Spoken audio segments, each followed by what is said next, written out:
Muito bem, meus amados, eu quero convidar cada irmão a abrir a sua Bíblia no Evangelho de Marcos, capítulo 14, onde nós continuaremos com a 37ª mensagem. O servo de Deus traz salvação, resgatando o perdido a oferecer a si mesmo em seu lugar. Nossa série de pregações em Marcos está se aproximando do fim, uma vez que se aproxima agora do final da semana da morte e ressurreição do Senhor Jesus. Semana essa que nós bem conhecemos, sabemos como semana chamada Semana Santa.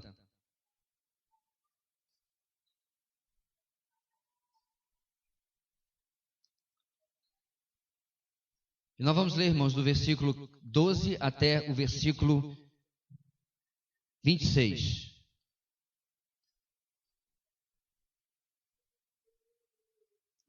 Do 12 até o versículo 26.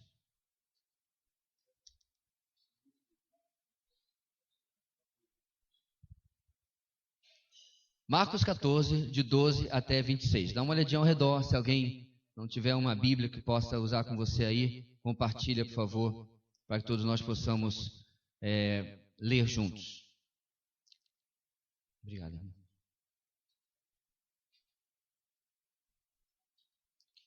Ok? A uma só voz, igreja, Marcos 14, 12 até o 26. No primeiro dia da festa dos pães sem fermento, quando se costumava sacrificar o cordeiro pascal, os discípulos de Jesus lhe perguntaram: aonde queres que vamos e te preparemos a refeição da Páscoa? Então ele enviou 2 dos seus discípulos, dizendo-lhes: entrem na cidade, e um homem carregando um pote de água virá ao encontro de vocês. Sigam-no, e digam ao dono da casa em que ele entrar: o mestre pergunta: onde está o meu salão de hóspedes, no qual poderei comer a Páscoa com os meus discípulos? Ele lhes mostrará uma ampla sala no andar superior, mobiliada e pronta. Façam ali os preparativos para nós. Os discípulos se retiraram, entraram na cidade e encontraram tudo como Jesus lhes tinha dito, e prepararam a Páscoa. Ao anoitecer, Jesus chegou com os 12. Quando estavam comendo, reclinados à mesa, Jesus disse: digo-lhes que certamente um de vocês me trairá, alguém que está comendo comigo. Eles ficaram tristes e, um por um, lhe disseram: com certeza não sou eu. Afirmou Jesus: é um dos 12, alguém que come comigo do mesmo prato. O Filho do Homem vai, como está escrito a seu respeito, mas ai daquele que trai o Filho do Homem, melhor lhe seria não haver nascido. Enquanto comiam, Jesus tomou o pão, deu graças, partiu e o deu aos discípulos, dizendo: tomem, isto é o meu corpo. Em seguida tomou o cálice, deu graças, ofereceu aos discípulos e todos beberam. E lhes disse: isto é o meu sangue da aliança, que é derramado em favor de muitos. Eu lhes afirmo que não beberei outra vez do fruto da videira, até aquele dia em que beberei o vinho novo no reino de Deus. Depois de terem cantado um hino, saíram para o Monte das Oliveiras. A nossa mensagem de hoje, meus irmãos, e que nos propiciou marcar para hoje a celebração da ceia do Senhor também, tem o seguinte tema: o Cordeiro de Deus se revela como a Páscoa da nova aliança. O Cordeiro de Deus se revela como a Páscoa da nova aliança.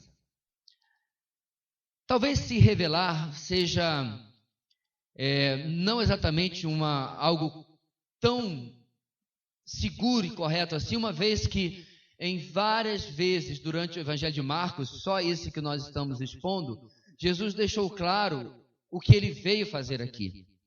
Mas nesta ocasião, meus irmãos, enquanto ele está em uma mesa, e à frente da mesa de Jesus, com os discípulos, possui ali literalmente um cordeiro preparado, porque ele era o prato principal da refeição da Páscoa judaica.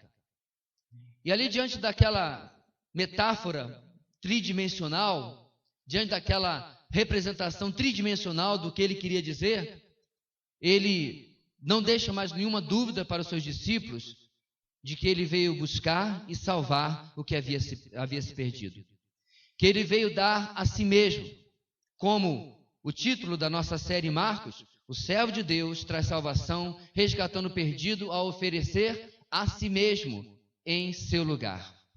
Ele então é o Cordeiro de Deus, ele é a Páscoa da nova aliança. Nossa mensagem hoje, meus irmãos, tem o objetivo relembrar-nos do Evangelho. Relembrar-nos da razão por que nós temos um único rito na igreja cristã. A razão pela qual nós nos reunimos não precisa necessariamente ser uma vez por mês. Algumas igrejas celebram, inclusive, todo domingo.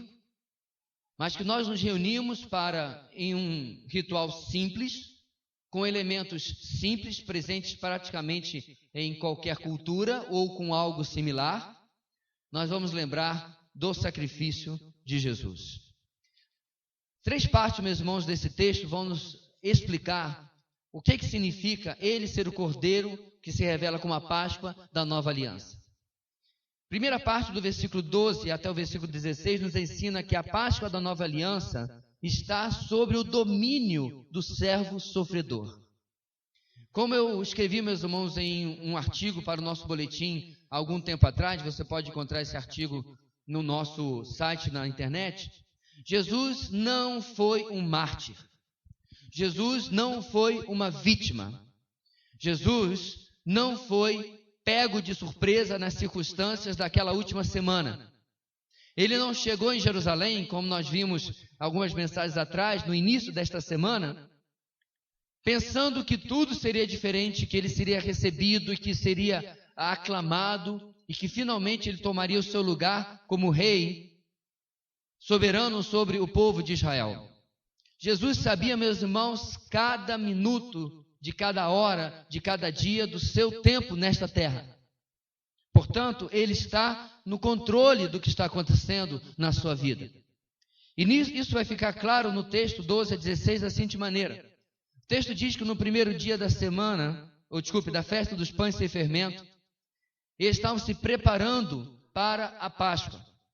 Nós estamos, meus irmãos, na quinta-feira de manhã.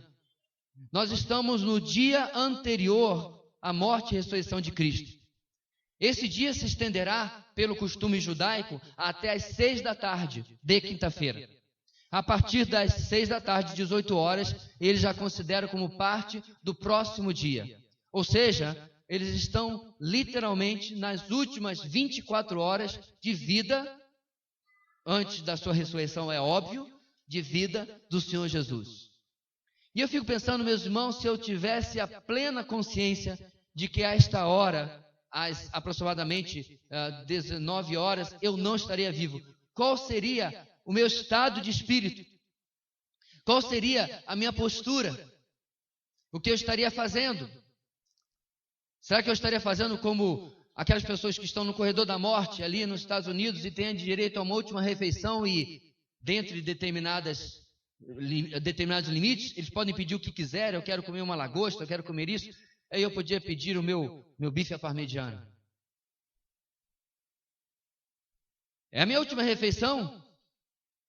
Em 24 horas eu não estarei mais vivo. Ou será que eu gastaria meu tempo no telefone, ligando para as pessoas que eu não falo há bastante tempo, ou talvez alguém que eu esteja com relacionamento rompido? Mais uma vez, irmãos, Jesus não muda em nada a sua vida. A trajetória está marcada, está dominada por Ele, está no controle da situação. E agora, nesta quinta-feira pela manhã, o que acontece? O texto diz que quando se costumava sacrificar o Cordeiro Pascual para o próximo dia, os discípulos perguntam aonde eles vão preparar a refeição da Páscoa. Querendo saber se Jesus já tinha alguma coisa de antemão preparada, talvez porque nos anos anteriores isso tenha ocorrido. Jesus já tinha algo alinhavado, algo planejado e orientava os seus discípulos o que eles deveriam fazer. E aí Jesus dá instruções claras para ele. Diz que ele enviou 2 dos seus discípulos, não diz quem são, para que eles entrem na cidade e vão encontrar um homem carregando um pote d'água que virá ao encontro de vocês. Sigam-no. E aí, quando chegarem na casa dele lhes levar, digam ao dono da casa que ele entrar assim, assim, assim. Detalhes. Sabe o que você pode lembrar quando lê esse texto?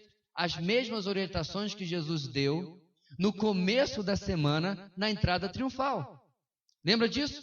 Jesus enviou seus discípulos e disse que eles encontrariam um jumentinho amarrado e que alguém lhes perguntaria: por que vocês estão desamarrando esse jumentinho? E aí eles devem responder: o mestre precisa dele. E vão lhe deixar trazer o jumentinho sem problema nenhum. E assim exatamente ocorreu. Naquela mensagem, meus irmãos, alguns já meses atrás, nós vimos o quê?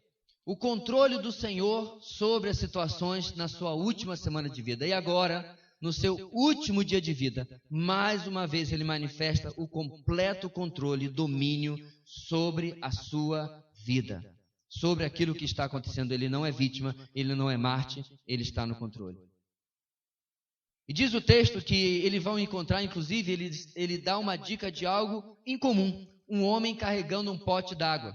Segundo a cultura da época, essa tarefa cabia às mulheres. As mulheres, quer fossem servas ou mesmo escravas, a elas cabiam carregar água para as casas. Não havia encanamento naquela época. A tarefa dos homens era de carregar odres de vinho para as casas, do mercado para lá, e a tarefa das águas, de carregar água, era das mulheres. Então, uma característica incomum que chamaria a atenção de que Jesus não estava chutando, mas estava dando uma orientação precisa daquilo que aconteceria. E a pergunta de Jesus para ele, para o dono daquela casa, era: onde está o meu salão de hóspedes, no qual poderia comer a Páscoa com os meus discípulos? Eu não sei, meus irmãos, o que aconteceu na vida desse homem. Eu não sei se um anjo o visitou. Eu não sei se ele ouviu a voz de Deus direto para orientar o que ele deveria fazer. Eu não sei se num momento de distração, Jesus saiu de Betânia e foi até Jerusalém para se encontrar com esse homem e orientar. Se Jesus mandou um recado por alguém, eu não sei. O fato de que ele estava preparado para essa pergunta, porque diz o versículo 15, ele lhes mostrará uma ampla sala no andar superior. Este andar era construído, irmãos, em cima do terraço da casa, mobiliada e pronta. Façam ali os preparativos para nós. O texto diz que estaria ali uma mesa, estaria ali, meus irmãos, um tipo de sofá, poltrona de se reclinar, que era usado na época. A mesa não era como esta aqui. A mesa era de metade disso de altura. E as pessoas se reclinavam sobre esse sofá, ou até no chão, se a mesa fosse menor ainda, e comiam ali sobre aquela mesa. E mais tarde você leu que eles estavam reclinados sobre a mesa ali. Ou seja, estava tudo preparado. E os discípulos saem para fazer os preparativos. O que eles vão preparar? O cordeiro, os pães asmos, ou seja, pães sem fermento, as ervas, azeite, vinagre, vinho e frutas secas, que eram partes integrantes da Páscoa que foi ordenada por Moisés lá na saída do Egito. Esses eram os preparativos que eles iam fazer. O texto termina no versículo 16, comprovando esse domínio do Senhor Jesus. Os discípulos se retiraram, entraram na cidade de Betânia, entraram em Jerusalém e encontraram tudo como Jesus lhes tinha dito e prepararam a Páscoa. O que isso, meus irmãos, influencia na nossa vida? Influencia em absolutamente tudo. Mais uma vez, meus irmãos, Marcos vem nos trazer a característica sobre o nosso Senhor que mais deve trazer tranquilidade sobre a nossa vida. Veja bem, a palavra de Deus diz que o nosso Senhor nos ama, não é verdade? Mas essa característica em si não pode sozinha nos trazer segurança para a vida. Meus pais me amam. Nem por isso eu deixei de enfiar meu pé num prego uma vez quando desobedeci a minha mãe e saí de casa mesmo assim, e passando por uma obra, enfiei meu pé num prego. O amor dela não me protegeu. O amor dos meus pais também não me protegeram quando eu saí de carro e me acidentei. Me amavam profundamente, me amam, mas o amor não conseguiu me proteger dessas situações. Porque o amor sozinho não consegue fazer isso. Todo mundo sabe, meus irmãos, que o nosso Deus é todo poderoso, é muito poderoso, é verdade. Mas só essa parte do nosso Deus separada não é suficiente para nos trazer tranquilidade. Meus irmãos, a característica mais importante do nosso Deus, que combate toda ansiedade, que combate toda preocupação, que nos tira o medo de qualquer surpresa desagradável na nossa vida, é a sua soberania. De que absolutamente tudo na nossa vida está nas mãos e no controle do Deus que é todo-poderoso e que nos ama também. A soberania de Deus, meus irmãos, é a coisa mais maravilhosa para a nossa semana. Por exemplo, talvez nesta semana agora, você tenha algo importante, uma decisão que vai acontecer na sua vida, no seu trabalho. Talvez você fez o concurso hoje. E daqui a alguns dias você vai olhar nervosamente o site esperando sair o resultado final. Deixa eu lhe dizer uma coisa. Antes do primeiro bit ou byte entrar naquele site para trazer qualquer resposta, a soberania de Deus já agiu e já resolveu cada nome que estará naquela lista. Antes daquela reunião que você terá para decidir aquela coisa tão importante, Deus foi o primeiro a sentar naquela reunião que sequer aconteceu ainda. A soberania de Deus, meus irmãos, está em cada detalhe da nossa vida. Absolutamente nada, eu quero enfatizar isso e pedir que você vá em casa procurar no dicionário que significa a palavra nada. Nada escapa da soberania do nosso Deus. O Senhor Jesus não era vítima nesse texto. Ele não estava sendo surpreendido pelas situações. Muito pelo contrário. Mais adiante nós lemos que inclusive ele vai dizer algo aterrorizador. Um de vocês irá me trair. De novo, meus irmãos, vamos trocar de lugar com Jesus? Você é líder de qualquer coisa. De uma igreja, da sua família, do seu trabalho. E Deus lhe diz, olha, tal e tal dia, fulano de tal vai puxar teu tapete. Você continuaria convivendo com essa pessoa? Você continuaria servindo essa pessoa? Você continuaria amando essa pessoa? Pois Jesus fez cada uma dessas coisas com aquele que iria traí-lo. Completo domínio sobre todas as coisas. Meu irmão, quando a palavra de Deus diz, não andem ansiosos por coisa alguma, ela não está desperdiçando tinta na folha de um papel. Ela está se referindo a que não há absolutamente nenhum motivo para aquele que realmente tem a Deus na sua vida, que serve a Cristo como seu Senhor e Salvador, para ter sequer uma preocupação na sua vida. O autor evangélico fez a música que cabe muito bem. Não tenha sobre ti um só cuidado. Um só. Qualquer que seja. Pois somente um, seria muito para ti. Ele fez essa letra como se fosse o Senhor falando conosco. Porque o coro da letra desse cântico diz, é meu, é Deus dizendo, meu irmão, é meu, somente meu, todo o trabalho. Qual é o nosso trabalho, irmãos? O que a letra diz? O meu trabalho é descansar em mim, diz o Senhor. Nosso trabalho é descansar nele. Meus irmãos, eu não estou minimizando aqui o efeito que traz sobre a nossa vida, um aviso de demissão, um diagnóstico de uma doença. Eu não estou minimizando essas coisas. Eu estou dizendo, meus irmãos, que há profunda paz e tranquilidade quando nós vivemos debaixo de um Deus no dicionário do qual não há acasos, não há coincidências, só há propósito, plano, domínio. Assim é na sua vida, assim pode ser essa semana que se aproxima agora, a despeito do que você esteja esperando. O Senhor está no domínio. O texto diz então que eles prepararam a Páscoa. Na próxima sessão, meus irmãos, nós estamos no anoitecer. Isso significa que nós estamos virando da quinta-feira para a sexta-feira na cosmovisão judaica. Estamos passando das 18 horas. Ou seja, nós já estamos no dia da morte, da crucificação de Cristo. E a segunda lição, meus irmãos, que esse texto nos traz é a seguinte: A Páscoa da nova aliança está sob a predestinação de Deus.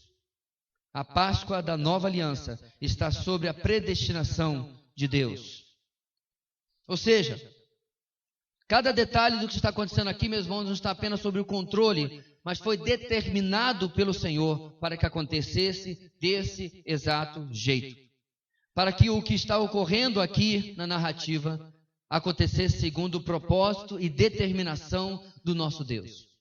E o texto nos mostra isso da seguinte maneira: ao anoitecer, Jesus chegou com os 12. Então, nesse momento, meus irmãos, íntimo, Jesus não permitiu, por exemplo, que as mulheres que o acompanhavam, as Marias, Salomé e outras que ajudavam no ministério, participassem. Ele não permitiu, por exemplo, que os outros que completavam os 70, que certa vez ele enviou para proclamar o reino, participassem. Ele não permitiu que nenhum dos 500 que o veria depois ressuscitado participassem. Apenas os 12. Apenas aqueles que foram reconhecidos não apenas como discípulos, mas como os apóstolos, ou seja, tradução da palavra, os enviados. Jesus trabalhava, meus irmãos, de uma maneira estratégica, de forma diferente, com grupos diferentes. Ele pregava para as multidões, mas muitas vezes ele se recolhia e ele tinha do seu lado um grupo, uma pequena multidão daqueles que realmente o seguiam. E de vez em quando ele fazia, na falta de uma palavra melhor, um expurgo, uma purificação do meio dessa multidão. Você se lembra de João capítulo 8? Vocês têm que comer da minha carne e beber do meu sangue. E aí a mente judaica pirou. Peraí, o camarada agora vai defender canibalismo? Não entenderam a figura de linguagem, não entenderam a metáfora de Jesus. E diz o texto que a partir daquele dia, muitos não o seguiam mais. Jesus estava o quê? Endurecendo o seu discurso e purificando aqueles que o seguiam. E ele não para aí. Nesse mesmo texto, ele se vira para os seus discípulos e pergunta para eles: olha, o pessoal está dando no pé, vocês não querem ir junto, não? Essa é a versão moderna do dia de hoje. Jesus deu para eles um famoso porta da rua, serventia da casa. E aí, meus irmãos, nós encontramos nesse texto aquela palavra maravilhosa de Pedro: Senhor, para quem iremos? Tu tens as palavras de vida eterna. E é com Pedro, meus irmãos, e os demais 11, que aqui ele se reúne de forma íntima, de forma restrita. E diz o texto, quando estavam comendo, olha aí o verbo que eu mencionei, reclinados à mesa, que eles se colocavam nesse sofá longo, não é isso? Uma cadeira longa, reclinados sobre a mesa. Disse Jesus a eles: digo-lhes que certamente um de vocês me trairá. Alguém que está comendo comigo. Meus irmãos, para o judeu, o ato de comer junto era um ato de profunda intimidade e amizade. Por exemplo, o judeu não comia com gentios, porque ao ponto de vista deles, religioso, eles eram impuros. O judeu não comia com alguém com quem tinha uma inimizade ou com quem o relacionamento estava rompido. Comer junto significa comunhão. Comer junto significa ter em comum, participar da mesma família, participar do mesmo pensamento. Então é curioso, meus irmãos, que Jesus uniu dois conceitos antagônicos, dois conceitos complicados de ter juntos, na mesma frase. Aquele que vai comer comigo vai me trair. Algo inimaginável para a cabeça do judeu. Como pode alguém participar da mesa, participar de um momento de amizade, de comunhão, de parceria, de companheirismo, e ao mesmo tempo traí-lo? Tal conceito, meus irmãos, é tão difícil para eles compreenderem, que imediatamente o versículo 19 diz: eles ficaram tristes. Não apenas pelo trair, mas porque alguém, segundo o mestre, teve a ousadia de participar de um momento de comunhão, enquanto que por trás, na sua mente está pensando: como eu farei para poder trair o mestre? E aí, meus irmãos, incrédulos da declaração de Jesus, o texto diz que eles perguntam, na verdade afirmam: com certeza não sou eu. Literalmente, meus irmãos, essa frase pode ser traduzida: não sou eu, não é? Eles esperavam uma confirmação de Jesus. Porque o texto diz que um por um, foram 12 vezes que essa pergunta foi feita. Não sou eu, não é? Diga, Senhor, que não sou eu. Bartolomeu perguntou. Pedro perguntou. Cada um deles, João, Tiago, maior e o menor, perguntaram um após o outro. Por acaso sou eu? Não sou eu. Diga, Senhor, confirme que não sou eu que vou fazer algo tão terrível como fingir ser teu amigo e ao mesmo tempo estar pensando em traí-lo. Mas aí, meus irmãos, o último versículo justifica o nosso ponto 2 que está ali. Os dois últimos. Afirmou Jesus. É um dos 12. Não é ninguém de fora. É um de vocês mesmos. Alguém que come comigo do mesmo prato. Alguém que compartilha aqui na comunhão. E aí ele dá um último alerta. O Filho do Homem vai, como está escrito a seu respeito, mas ai daquele que trai o Filho do Homem. Melhor lhe seria não haver nascido. No versículo 20, meus irmãos, quando Jesus diz que quem vai traí-lo é alguém que come com ele no seu prato, Jesus está lembrando do Salmo 41, versículo 9. Quando Davi fala sobre um homem que o traiu, você, meu amigo, que compartilhou do meu prato, Jesus está lembrando desse texto e repetindo para mostrar para eles, isso não é algo que não tenha acontecido antes. Outras pessoas violaram esse ato de tamanha amizade, que é comer junto, traindo também, como fizeram, por exemplo, com Davi. E finalmente no versículo 21, Jesus está lembrando, meus irmãos, quando ele diz, o Filho do Homem vai, como está escrito a seu respeito, de textos como Salmo 22, mas principalmente o texto de Isaías, capítulo 53. Quero convidar você a nós lermos nessa noite. Em Isaías 53, meus irmãos, o profeta chamado profeta messiânico, o profeta que mais falou sobre o Senhor Jesus, sobre o Messias que viria, falou a respeito da pessoa do Messias, da pessoa de Jesus, quase 800 anos antes da Páscoa que nós estamos lendo aqui em Marcos capítulo 14. Isaías 53 diz, quem creu em nossa mensagem e a quem foi revelado o braço do Senhor, ele cresceu diante dele como um broto tenro e como uma raiz saída de uma terra seca. Ele não tinha qualquer beleza ou majestade que nos atraísse.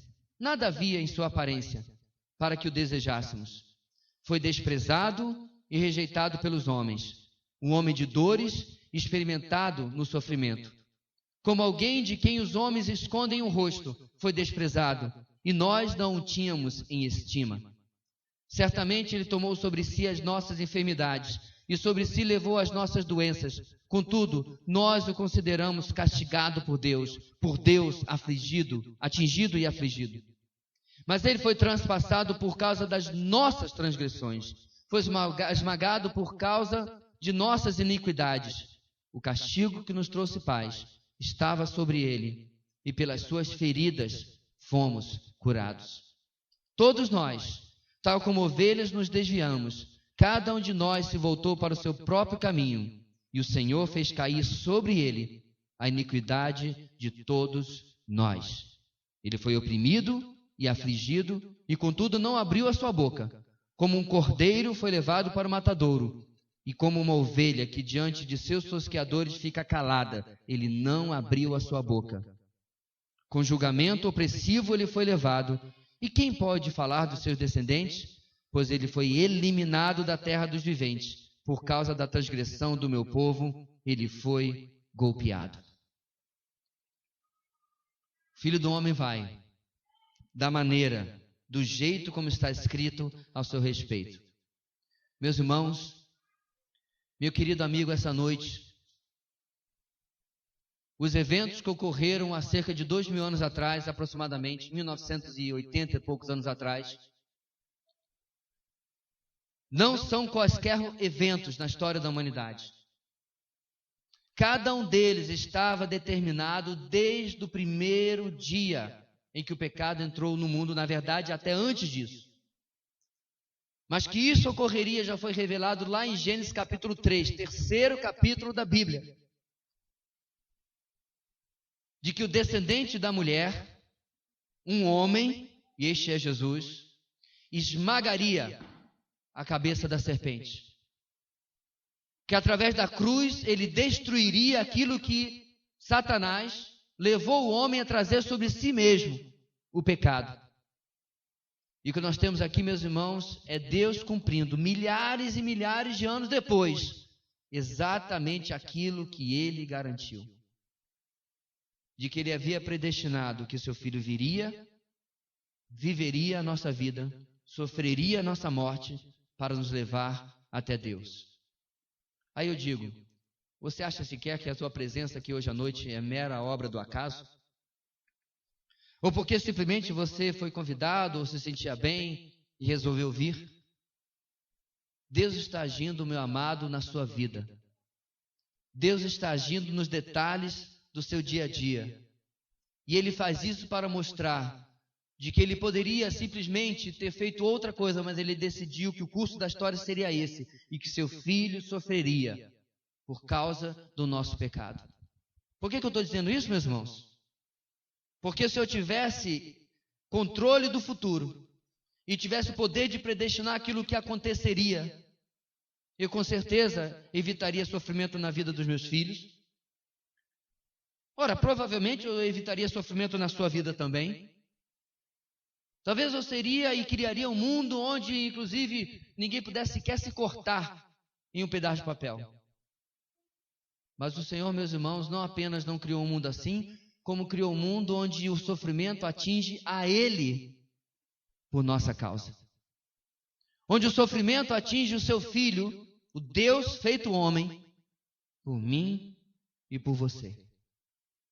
Não houve outro motivo pelo qual nós vamos ver agora o resto desse texto.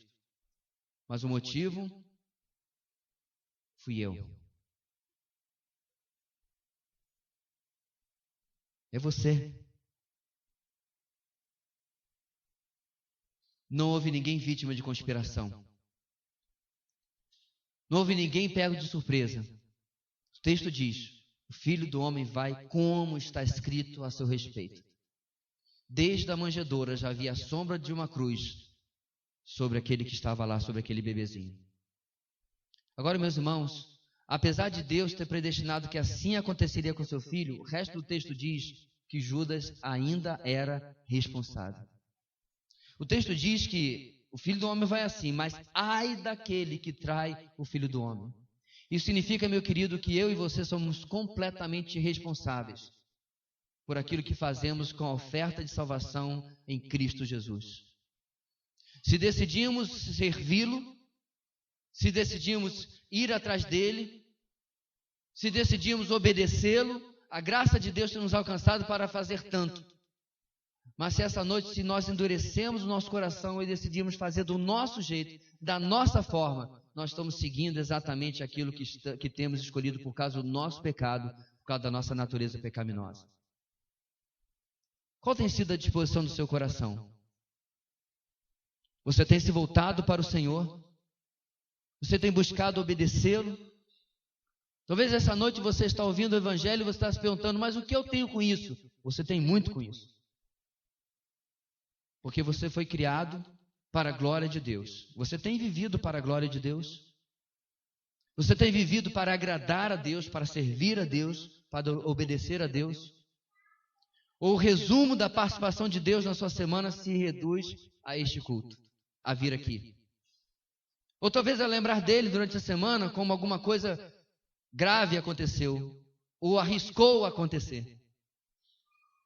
Aí Deus se torna aquele 190 que a gente lembra dele, na hora da emergência, na hora da necessidade. Nosso Deus quer nos mostrar essa noite, meus irmãos, que existe propósito para a nossa vida. E que nós sejamos desafiados a participar com Ele daquilo que Ele tem determinado para nós.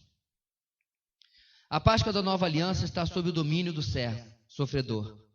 A Páscoa da Nova Aliança está sob a predestinação de Deus. E finalmente, meus irmãos, a Páscoa da Nova Aliança está na pessoa de Jesus. O texto termina dizendo, enquanto comiam, depois de jogar aquela bomba no meio dos seus discípulos, Jesus tomou o pão, deu graças, partiu e deu aos discípulos, dizendo: tomem, isto é o meu corpo. Obviamente, meus irmãos, Jesus não estava dizendo que aquele pedaço de pão sem fermento, aquele pedaço de pão ácimo, era literalmente o corpo de Jesus. Não existe essa doutrina na Bíblia. A doutrina conhecida como a transubstanciação, uma vez dizendo que os elementos da ceia se transformam literalmente no corpo de Jesus, não faz nem sentido segundo a física e a lógica. Continua sendo pão, continua sendo apenas vinho ou suco de uva. O que Jesus está dizendo aqui, meus irmãos, é que tomem, isto representa o meu corpo. Mais adiante ele vai dizer a respeito do conteúdo do cálice, que ele é o sangue da aliança, ele representa o sangue da aliança. E diz o texto que tomou o cálice, deu graças e ofereceu aos seus discípulos, e todos beberam. Ele disse: este é o meu sangue da aliança, que é derramado em favor de muitos. É interessante, meus irmãos, que a palavra usada por Marcos aqui não é a mesma palavra que eu usaria, por exemplo, para um casamento. Quando eu me casei, eu fiz uma aliança, um pacto, um concerto entre iguais, em que há um compromisso de um para o outro e do outro para um. É uma via de mão dupla. Mas o termo usado por Marcos aqui é diferente. É um pacto, é uma aliança unilateral, aonde as condições, aonde as realizações e onde a concretização é feita só por um lado, no caso, Jesus. E ele oferece esta aliança. E cabe a cada homem entrar em aliança com o Senhor ou não. Agora olha que interessante, meus irmãos. Qual é a contribuição minha nessa aliança? As minhas obras não servem de nada. O meu bom caráter e nem o meu mau caráter serve de alguma coisa. A caridade não ajuda em absolutamente nada. Um bom nome diante das pessoas e até no Serasa não me serve de coisa alguma. Dar a minha própria vida não me ajudaria em coisa alguma também. Por quê? Porque nessa aliança, meus irmãos, quem entra com absolutamente todo o mérito, quem entra com todas as condições é o Senhor Jesus. Ele entra com o seu corpo, ele entra com o seu sangue. Como disse, meus irmãos, o antigo puritano, na nossa salvação, nós só entramos com o nosso pecado. Já pensou? Não contribuímos com nada positivo. Não contribuímos com nenhuma bondade. Como se nós tivéssemos assim, tipo, Senhor, eu estou com 6,8, falta só 2 décimos para ter média. Completa com a tua cruz aí. Não é essa, meus irmãos, a mensagem do Evangelho. Não é essa mensagem que eu estou, ou você está a 6,8 e eu estou aqui em 4, mas pelo menos tem ele que está em 1. E nós nos colocamos em níveis diferentes, mais perto, mais longe de Deus. Na verdade, meus irmãos, todos nós estávamos desgarrados como ovelhas sem pastor. Cada um havia se desviado pelo seu próprio caminho. Palavras de Isaías. Mas o Senhor fez cair sobre ele a iniquidade de todos nós. Não há pontinhos a ser completados. Não há média 6, 7, 8, somos 0. Somos completamente reprovados no nosso pecado. Mas Ele entra com o seu corpo e com o seu sangue, redimindo-nos dos nossos pecados.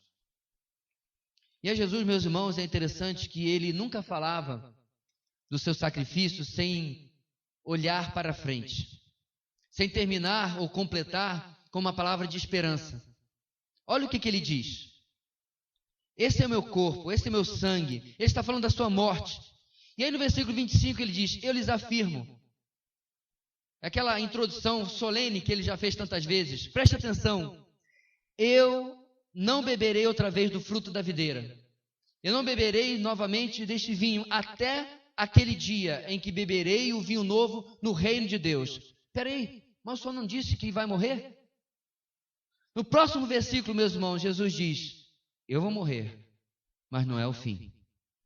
É apenas o começo. Alguém uma vez me perguntou, meus irmãos, pastor, a ceia não é um cerimonial incompleto? Porque a gente celebra apenas a morte de Jesus. Não, meus irmãos, não é um cerimonial incompleto. Porque nós já temos na palavra textos como esse que nos afirmam categoricamente que a morte de Jesus é apenas o começo. Ele ressuscita, como nós vamos ver daqui a algumas semanas. E ele é a primícia dentre os mortos. Ele é o primeiro dentre muitos. Porque tal e qual Jesus ressuscitará um dia e tomará vinho novamente junto com o seu povo, nós estaremos no meio deste povo junto com Jesus. É isso que diz o versículo 25.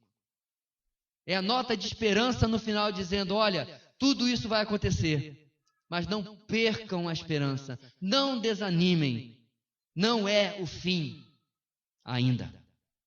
E mesmo quando chegar o fim será glorioso no reino que estaremos juntos.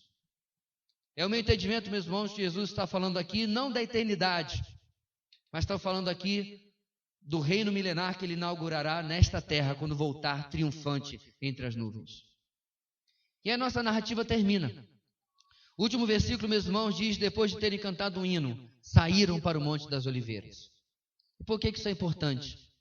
Porque se você já leu o texto e você conhece a vida de Jesus, você sabe que ali ele passará os seus maiores momentos de agonia. Ali, meus irmãos, ele vai sofrer já corporalmente o peso do nosso pecado, mesmo antes da cruz. E ali ele vai se encontrar com aquele que ele havia aqui profetizado e avisado: um de vocês irá me trair. Aí eu volto a perguntar, meus irmãos, voltando ao raciocínio que tivemos no início da nossa mensagem: se você soubesse de todas essas coisas, você continuaria em frente? Se Deus lhe mostrasse, olha, eu estou lhe mandando para tal e tal país, você vai trabalhar para mim lá durante 11 meses, e ao final do 11º mês, você vai ser preso, e você vai ser julgado, e você vai ser condenado à morte, e dali a 6 meses, você será executado. Você ainda iria? Eu sei, meus irmãos, que tem muitos missionários e muitos irmãos nossos que estão pagando com a vida. Literalmente centenas de milhares de cristãos morrem todo ano. Mas a minha pergunta não é se você iria disposto a qualquer coisa. A minha pergunta não é se você iria, mas se acontecer eu estou preparado. A minha pergunta é se você iria sabendo que vai acontecer. Porque mais uma vez, meus irmãos, aquele que é a nossa Páscoa nos mostra o seu completo domínio sobre o que está acontecendo. E nos mostra, meus irmãos, o seu amor. Porque ele segue no plano que ele recebeu do Pai para fazer tudo que era necessário para a nossa salvação. Naquela noite, meus irmãos, agora para nós já de sexta-feira, talvez Jesus estava lembrando da palavra do seu primo, João Batista. Quando Jesus se aproxima à beira do Jordão para inaugurar o seu ministério. Viveu nas sombras, viveu no anonimato durante mais de 30 anos, e agora é chegado o momento dele se revelar e começar o seu ministério, chamar os seus discípulos e começar a sua pregação.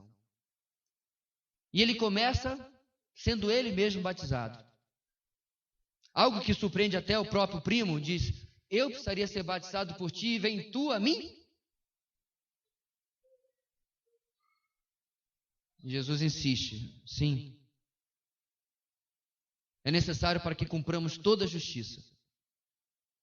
Mas é provável, meus irmãos, que naquela noite, diante daquela mesa com um cordeiro, um animal ali, e ouvindo daquele que estava liderando a reunião, que ele também era aquele cordeiro, os discípulos lembraram das palavras de João Batista: eis o Cordeiro de Deus que tira o pecado do mundo.